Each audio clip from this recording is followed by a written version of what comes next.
तो राजीव जसरोटिया जी हमारे साथ हैं, विधायक हैं यहाँ के, इनसे बातचीत करेंगे। सर, आतंकी जिस तरह से यहाँ पर आए दिन वारदातों को अंजाम दे रहे हैं, क्या लगता है कि कठुआ जो है वो आतंकियों के निशाने पर आ गया? बहुत बड़ी चिंता का विषय है, क्योंकि ये बहुत ही पीस लविंग लोग यहाँ रहते हैं। बड़ा पीसफुल इलाका था, बड़ी अमन थी, शांति था। और जिस तरीके से पिछले कुछ महीनों से जो एक्टिविटीज़, चाहे बिलावर वाला इलाका हो, जहाँ बिलावर के हाई रीचेस हों, इस जिला कठुआ के जो अपर रीचेस हैं, जिसको हम हिल टेरन भी कहते हैं, वो वाला एरिया हो, और जहाँ हमारे वाला एरिया हो। ये हमारे वाला एरिया, इसको यहाँ से इन्फिल्ट्रेट तो पहले भी करते थे, रूट तो था, मगर ये एरिया बिल्कुल सेफ था। मगर उन्होंने भी योजनाबद्ध तरीके से अपनी स्ट्रेटजी चेंज की है। मगर बहुत बड़ी एक चिंता है, इसमें कोई दूसरी राय नहीं है। और सिक्योरिटी फोर्सेस लगी हुई हैं, सरकार विजिलेंट है, और लोग भी अवेयर हैं। इन लोगों की अवेयरनेस के कारण ही ये सारी बातें निकल के आ रही हैं।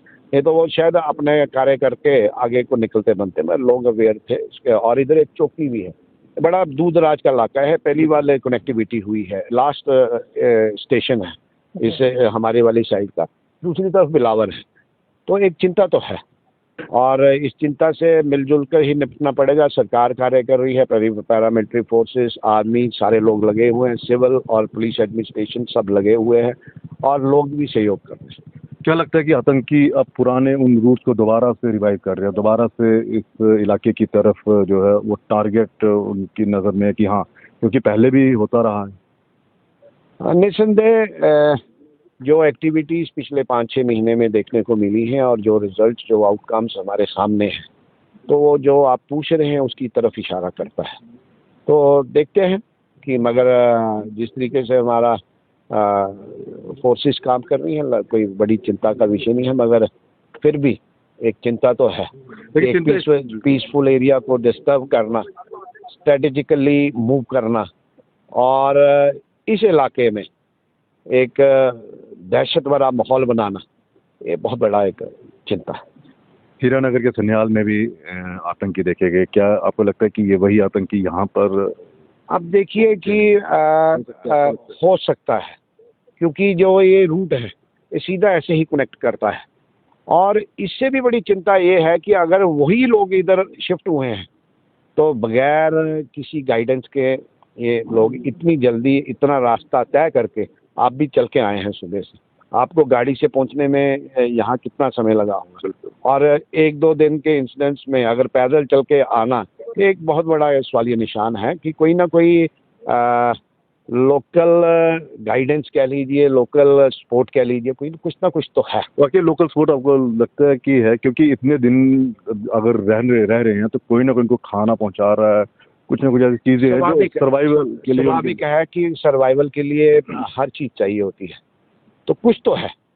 एक इंसिडेंट्स हो तो आदमी कह सकता है, ये पिछले 5-6 महीने से ऐसे इंसिडेंट्स हो रहे हैं, और लोकल की मदद के बगैर ही। आपको लगता है वो वक्त आ गया कि बॉर्डर के आसपास जिन्होंने जमीनों पर कब्जे किए हुए हैं, अपने डेरे बनाए हुए हैं, उनको रोका जाए? उनकी निशानदेही तो होनी चाहिए, क्यों ना हो। उनकी निशानदेही, निश्चित तौर पे उनकी निशानदेही होनी चाहिए। और सरकार ने और पुलिस एडमिनिस्ट्रेशन ने बड़े सारे लोगों को चिन्हित किया है, और जो देश के विरोधी काम में लगे हैं, उनको जो उचित स्थान है वहाँ उनको आईना में वो दिखाना चाहिए। चलिए, बहुत बहुत शुक्रिया। तो लोकल जो सपोर्टर्स हैं, उनके बिना ये सुरक्षित यहाँ पर नहीं पहुँच सकते, ये एक बहुत बड़ी चिंता है। क्योंकि आप देखिए, अगर ये हीरानगर से यहाँ पर पहुँचा, अगर ये वही है, तो फिर अब ये साफ साबित हो जाता है कि बिना उनकी सपोर्ट के ये लोग जो हैं यहाँ पर नहीं पहुँचा। हालांकि हमारे सुरक्षा बल जो है वो लगे हुए हैं, और फायरिंग आप सुन सकते हैं, सुनी भी होगी पिछले कुछ घंटों में, किस तरह से रुक कर फायर हो रहे हैं। तो यानी कि एनकाउंटर जो है वो अभी भी चल रहा है। हालांकि कुछ हमारे पुलिसकर्मी जो है वो जख्मी हैं, उन्हें इलाज के लिए यहाँ पर हॉस्पिटल में इलाज के लिए भर्ती करवाया गया। लेकिन सवाल आ जाकर फिर वही है कि इतने दिन वो रहे, और इन 4-5 दिनों में वो यहाँ पर भी पहुँच गए। कौन है वो लोग जो पूरी तरह से इनको संरक्षण दे रहे हैं, इनको सपोर्ट दे रहे हैं? क्योंकि ये इलाका जो है बहुत ही पहाड़ी वाला इलाका है, आप देख सकते हैं, और बिना कोई लोकल गाइड के उन्हें इतने सुरक्षित रास्ते से नहीं ले जाया जा सकता। तो अब पुलिस को, खुफिया तंत्र को, हमारी आर्मी जो है और लोकल लोग जो है उनको भी अलर्ट होना पड़ेगा। हालांकि लोकल लोग जो है वो अपना उनका सहयोग कर रहे हैं, लेकिन कुछ ऐसे हैं जो उनके सपोर्टर हैं, जो आतंकवाद को बढ़ावा देने के लिए अपनी पूरी मदद कर रहे हैं, उनको चिन्हित करना बेहद ज़रूरी है। हालांकि राजीव जसरोटिया साहब ने कहा कि उनको अब चिन्हित करने का वक्त आ गया है, खासकर वो लोग जो बॉर्डर के आसपास जिन्होंने गैर कानूनी तरीके से जगहों को घेरा हुआ है, अपने डेरे बनाए हुए रह रहे हैं, क्योंकि शक वहीं से शुरू होता है कि अगर सीमा पार से यहाँ पर पहुंचे हैं तो इतने दिन वो किस तरह सर्वाइव कर गए। फिलहाल इजाज़त दीजिए, नमस्कार।